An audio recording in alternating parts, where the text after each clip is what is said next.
Hi, good morning, and welcome back to Create, Share, Inspire podcast. I'm Kristin Omdahl, and this is episode 508.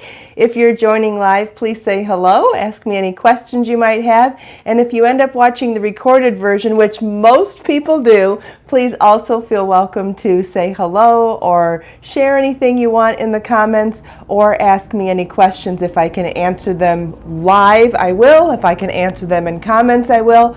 Or if I think it's a good idea for sharing on the podcast with a tutorial, I will. Hi, Carol and Lisa, Pamela, Naomi. Lisa, thank you for joining me live. Good morning. Good morning, Grace, Chantel, Edna, Judy, Barbara. Hi, Lucy and Judy. Good morning, everybody. Happy Friday.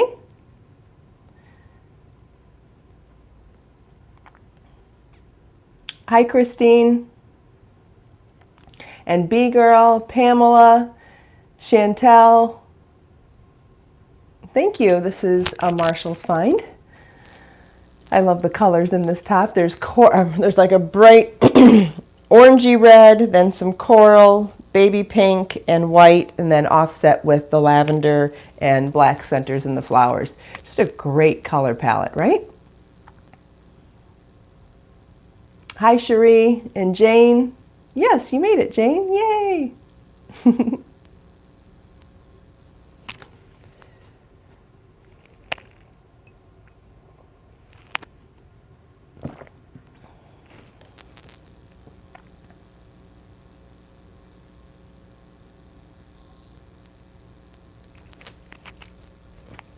Hi, Anna. Hi, Edna. All right, well, happy Friday, everybody. Welcome back to Create, Share, Inspire podcast. This is episode 508, and we are live in Southwest Florida in my studio this morning. It was a little dark to do the podcast outside this morning. I'm kind of looking forward to the time change right now because now that we're getting closer to it, things are getting weird at our podcast time. So as soon as it changes, I can readjust and figure out when we go to the beach, when we can go outside, if we need to change the times. But we're at that transition period right now where I don't know what to do and the weather's not cooperating. Excuse me, and when I don't know what else to do, we come in the studio. Anyway, I also wanted to come in the studio this morning because we had a really wonderful tutorial last night, and if you missed it, I highly recommend going back and watching episode 507. But I got lots of great comments and questions about it last night, which is fantastic because it means there's more to elaborate on. So I will quickly go over what we talked about last night with the gradient striping. And if you want more information on it, please feel welcome to go back and watch the whole podcast that was dedicated to it last night. And then I'm going to answer some questions that came up in the comments since last night. So overnight comments came in. And they are good comments because they're good comments for helping you figure out how to do this on your own, which was the whole point of sharing this in the first place. I think it's going to be fun to do tutorials with the board because sometimes it's things kind of like the stitch pattern tutorials. I like sharing the stitch pattern tutorial PDFs with you because it's a way for you to explore further with yarn without relying on patterns, which can be fun sometimes. I'm not saying it's not awesome to follow patterns and not have to think about something and just read along. Gosh, that's how I like to play piano. I only like to read sheet music. I do not like to create my own music. And Marlon's the opposite. He loves to create his own music. He doesn't like to follow others. So there's something out there for everybody, right? Well, I just thought that for people that are used to only reading patterns, if you wanted to explore the world of creating on your own, or just want to sit and zone out and do something different, these are opportunities to do that sort of thing. So it could always be turned into a pattern as well, but I'm don't have a pattern for it at the moment. So if you just wanted to explore, that's fine too. So basically the concept of this is to take two different colors of yarn and with one color increase the number of rows per stripe as you're decreasing the number of rows of the other stripe, so that in my horrible visual here, you can see that the red stripe goes from skinny to thick, and then the black stripe goes from thick to skinny. But if you did this over a larger body of work and did it with smaller transitions, so like that's a big thick stripe, right? Imagine if you did this in knitting where you did 1 or 2 rows of knitting, or if you did this in single crochet or half double crochet where you had nice thin stripes. You're gradually increasing and gradually decreasing stripes going in the opposite directions would end up being very subtle, and it would end up looking like a gradient. So if you understand this part, then what I showed last night was how you actually figure out how to do it. So when you're making stuff on your own, not following a pattern, your gauge becomes extremely critical, right? It becomes critical not just for sized garments, but for figuring out how big you want your piece to be. So the example that I gave last night was if you wanted to make a scarf. Let's say you wanted a scarf 7 inches wide by 60 inches long, just to throw a number out there. And you didn't do a gauge swatch, your rows could easily become 9, 11, or 4 inches wide, and that would change the whole look of the scarf. So you need to know your stitch gauge, and your row gauge will make a big difference too, because depending on how many stripes you want, you have fixed numbers that you need to have. So like for 10 stripes, it came to 110 rows, and I'll go over this in a minute. For 12 stripes of each color, it came to 156 rows. And for 15 stripes, it came to 240 rows. And so if you don't know your gauge swatch, having to commit to a certain number of rows and your gauge isn't quite right, it may not make it to 60 inches, or it may go way over. So it's real important to know what your gauge swatch is before you start a project where you're exploring on your own. The other thing that I want to say about gauge, which I know it sounds like I beat a dead horse and I say it too often, but it's only because it's that important. I highly, highly, highly recommend washing your swatch before you measure it, because when we're making projects that we're going to wear on our skin, and we're going to wear them more than once, we're going to get them dirty, unfortunately. And anytime something's going to get dirty, it's going to need to get washed. How something is affected by water changes the way the fibers react. Think about what's the most familiar fiber in your life? Your hair, right? How is your hair affected by water? Greatly. So think about it. If yarn is fiber, doesn't it get affected by water as well? So if you have curly hair, think about how much longer your hair looks wet than when it's dry. Same is true with fiber. Fiber has different amounts of crimp in it, or different amounts of stretch in it, or different texture because of the plies. And then once you apply the tension of your gauge, if you're doing lace and you're crocheting or knitting loosely, if you're doing something else and it's tight, how it's affected by water varies greatly. So with lace, it's even more important, because when you work loosely, it is with the intention of it stretching out when it gets washed.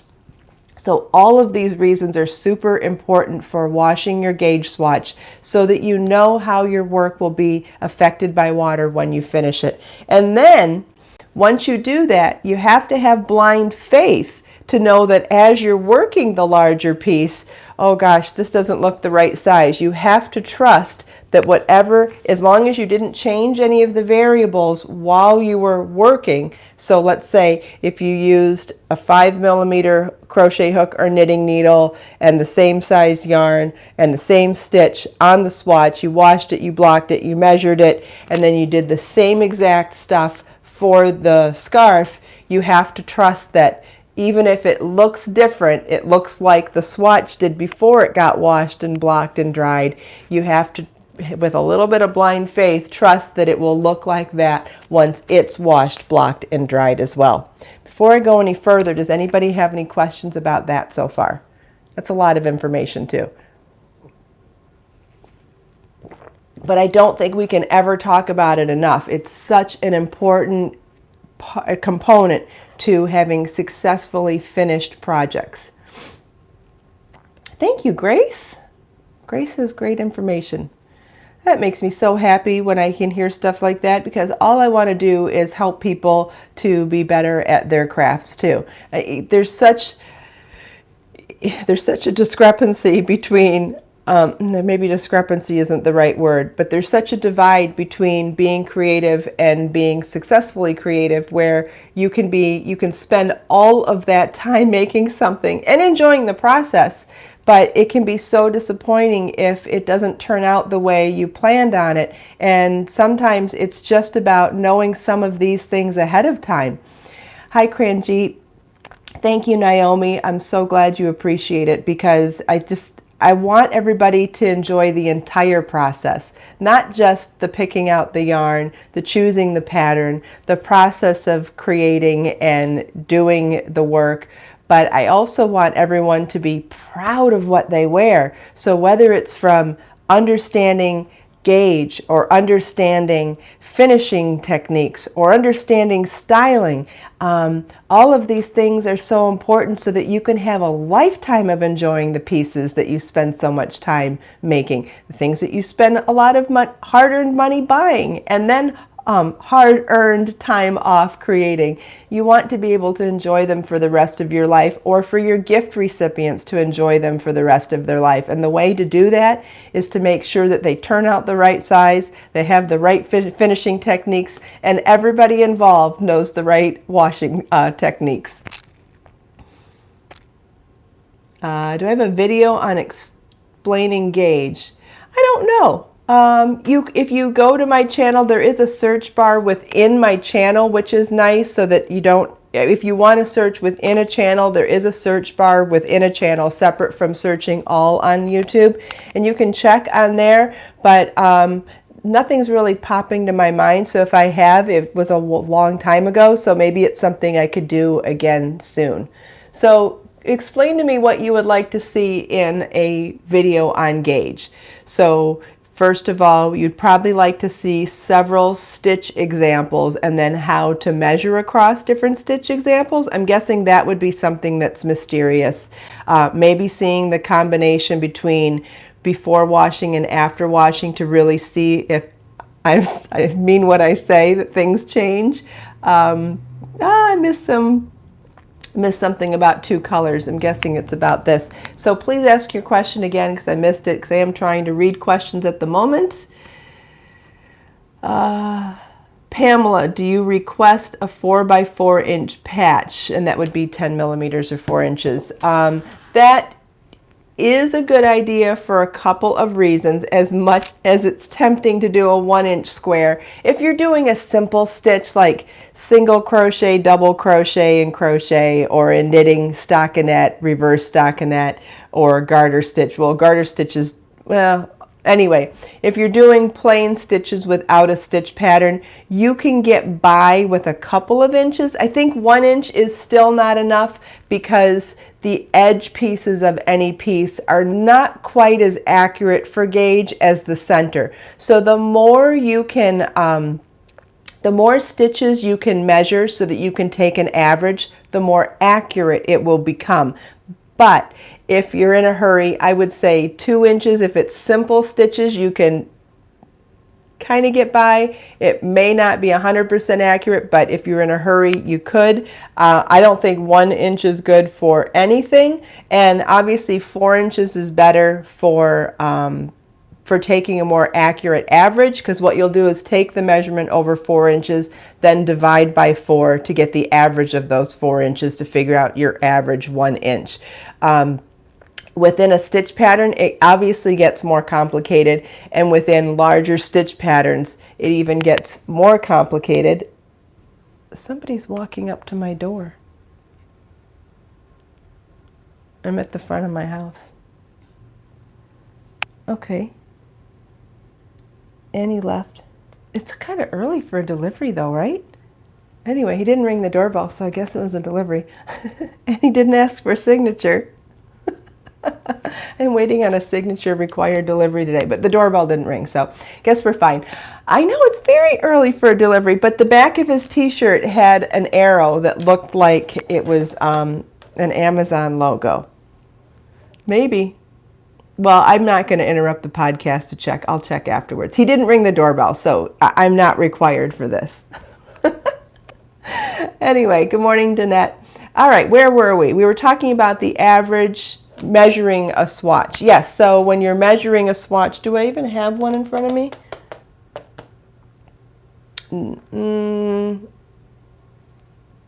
You know what? This is not a bad example. And I've already shown you a sneak peek of one of the new bags for the book. This won't be released in week 1, but it will be released soon. But here's an example where 2 stitch patterns would have a very different way of getting measured. So this is single crochet in the round. Single crochet in the round is pretty easy to measure, right? You're going to take however many inches, and you're going to take an average of how many stitches fill up those certain inches and then divide by however many inches. So let's say, do I have a tape measure here? Of course not. Oh yeah, I do. I have one of my KL tape measures. So let's see if I can do this. All right, so let's try, and you want to stay away from the edges. This is worked in the round, so it's not quite, doesn't apply as much as working in rows where you want to stay away from the edges, but let's just stay in the middle. So let's do, so you want to work across one row. Let's do, oh, I can't even see. So if I start here, 1, 2, 3, 4, 5, 6, 7, 8, 9, 10, 11, 12, 13. I'm seeing 13 stitches for 3, and I'm seeing 1, 2, 3, 4 and a partial for 1, and I'm seeing 5, 6, 7, 8, and 9 for 2. So that's looking like 4.5 stitches to the inch, isn't it? So let's say, what did I say? 4 and a partial, so 1 inch was 4 plus something, and then 2 inches was 9, 2 inches was 9 stitches, and then 3 was 13 and something. Well, that actually says that our average was pretty spot on, because 4, let's say it was 4.5, would have turned into 9 for 2, would have turned to 13.5 for 3. So that actually worked out well. But let's say that there were some, you know how sometimes your tension can be off when you're knitting or crocheting and one stitch is tighter than the next, and overall taking that average will pull out those minor mistakes, right? They'll average it right out of there. But what I wanted to show about this was that if you were taking a gauge swatch of the Delta flowers in the center, you wouldn't be able to measure the same way. So with a Delta flower, if I was having to measure a pattern for that, I would go by the repeat. So let's see. So within a repeat, you've got these flowers here, on these petals on the bottom, and this one on the side. But the one here is actually a repeat of this one. So your repeat would be, let's see how the 6 petals of this flower are actually part of the 6 petals of this flower. So you actually have to take a repeat of these 5 petals. See what I'm saying? It's not the 6, it's the 5. So you would measure from here to here. So it gets a little more complicated in more advanced stitch patterns. See if I can find another one. And then in motifs. For me, I find it's easier to do a gauge swatch or to measure gauge based on one square. But sometimes it's more important to go even more detailed than that, so then you would have to pick stitches out of here. So if you needed to do an actual stitch gauge, you might want to measure across something like this section of double crochets. I think those are double crochets. Or one thing that I like to do when I'm having to do something more detailed than just the size of the motif. This is the Madison crochet bag from Motif Magic. So cute, right? The squares are worked on the diagonal, which gives it that beautiful finish at the top here, which also tells me that it would be perfect for a tank top. Wouldn't that be a great top section for a tank top too? So if you did all of this at the top for the tank top, but then worked straight down and did a chatch at the bottom and made it longer, you could definitely turn that into a tank top. Anyway, so well, where was I going with this? So when I do a gauge swatch for something like this, I find just saying what your diameter should be after the first or second round is good, or I'll do a section of the double crochets or something where the stitches are more densely populated. I'll do something in there. So there's another type of example, but I wanted to show, here we go. This is what I wanted to show you. So then in something like this, let's see if we can find it in rows, not rounds though, because that'll kind of explain what I want to say better. Here we go. Here's one. Always got a bag of tricks around. Okay, so here we have a stitch pattern done in rows. And so on something like this, you might end up measuring how many inches per repeat.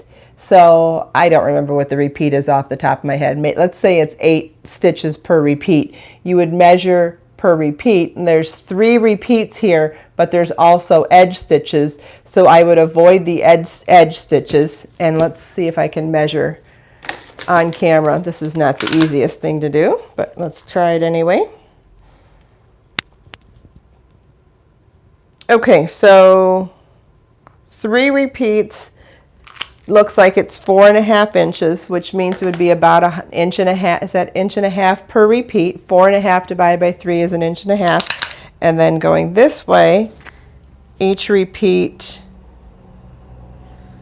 it's looking like 3 inches per repeat here. So then it would be 1 inch per repeat for the row count. We can go into that in a lot more detail in a separate video where I have it sitting on a table and an overhead shot, you know, where it kind of looks good too. But I think that you can really get an idea of it by just seeing how I determine that stuff. And if writing it down on a piece of paper and doing the math helps, by all means do that. Using the calculator that's on everybody's phone, that's super handy too. Doesn't matter if you don't know how to divide 4.5 by 3. You can do it on your phone. 4.5 divided by 3 will tell you that it's 1.5. So don't worry if your math isn't where it needs to be. There's all sorts of ways to figure this stuff out. And when I do a blog post on, or when I do a video on a gauge, we'll do a blog post too. So there'll be more, visuals to look at too. Thanks, Jill.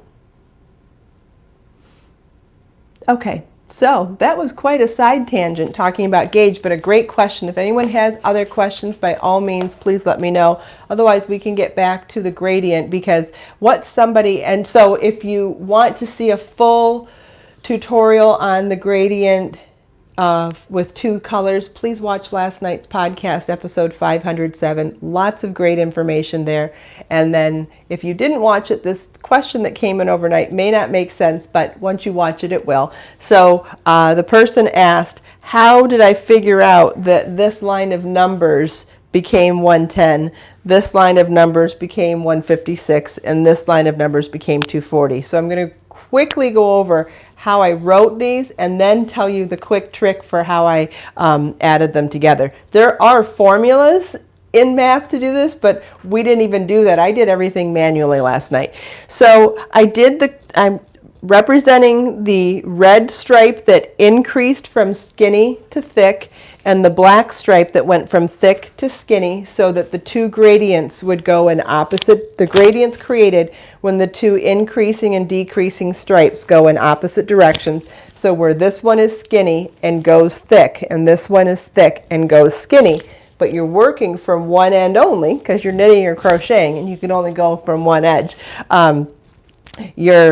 You need to determine how many rows total so that you can separate that out. So in the first example, I decided let's do 10 stripes of each color, which means the first stripe has to start with 1 and go 1, 2, 3, 4, 5, 6, 7, 8, 9, 10. And the other one has to go 10, 9, 8, 7, 6, 5, 4, 3, 2, 1, because the first color needs to increase and the second color needs to decrease.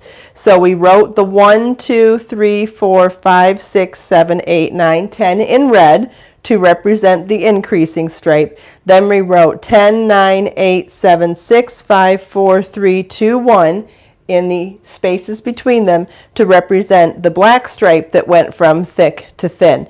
So once we have all of this written, we need to figure out how many rows that is, and with our gauge, is that even going to make a scarf, right? So how I added these up together is if you add the first and second number, the first red and the first black, 1 plus 10 equals 11. Well, each of the two numbers after that end up adding together to make the same number. So it's 10 plus 1 is 11, 2 plus 9 is 11, 3 plus 8 is 11, 4 plus 7 is 11, 5 plus 6 is 11, 6 plus 5, 7 plus 4, 8 plus 3, 9 plus 2, 10 plus 1. And I happened to know that without explaining it last night, which stumped a few people by how fast I did it. But that's all I did. So I went 10 plus 1 is 11. Then I said 1, 2, 3, 4, 5, 6, 7, 8, 9, 10. 10 times 11 is 110. And then we made a guess that our row gauge was going to be 2 rows to the inch and came up with 55 inches. So I was giving that as an example of, would 55 inches be the size that you wanted for a scarf? And if it's not, if you would want your scarf to be longer, then let's do another example. So this one we did 12 rows of each color. So we wrote the red increasing and did 1, 2, 3, 4, 5, 6, 7, 8, 9, 10, 11, 12. And then in the spaces between them to represent the black decreasing stripe, we wrote 12, 11, 10, 9, 8, 7, 6, 5, 4, 3, 2, 1.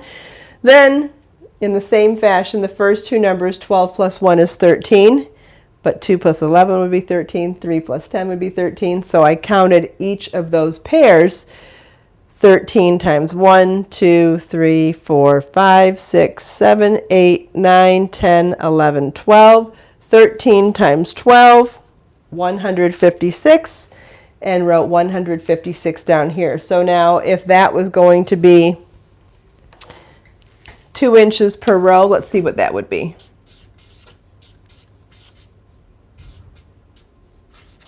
That would be 78 inches if our row gauge was 2 rows per inch. So that might be a nice size for a scarf. Now, if your gauge is different from that, if you're doing single crochet, I'm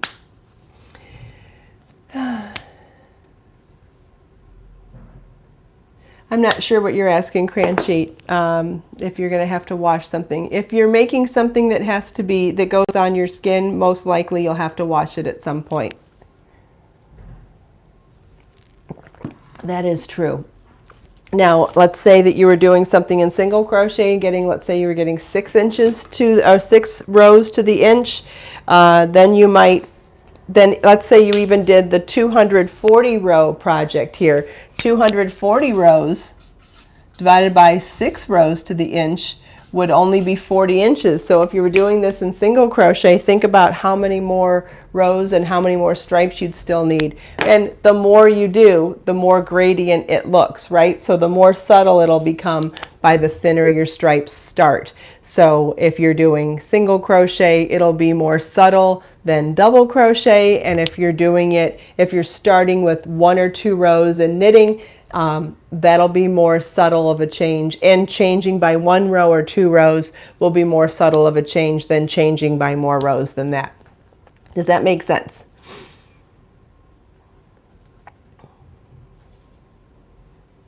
I got bit by something on my finger overnight and I don't know what it is.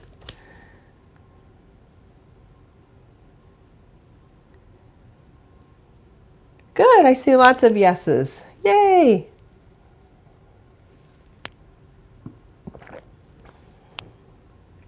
Yeah, lots of people have been asking about 3 colors. You're welcome to try it with 3 colors. I would definitely draw out the math first and see if you like it. But what I would do if I was going to do 3 colors is I would keep 1 color constant throughout and maybe change the gradient in 1 color and then change it to another one so that it went color A to C with B being the constant in the background. That probably sounds complicated. I think it would be too busy to try to do 3 colors all at the same time here, because which way would the 3rd color go, right? You're not, or you could do 4 colors and have both of them go one way and then both go the other way. Oh yeah, graph paper you would definitely want to use for coming up with your stripes. I don't have graph paper this size to show here, but if you're doing this at home, doing this on the computer or doing it on graph paper would be great for getting exact measurements. Yes. Any other questions? Lots of great questions. Thanks, everybody.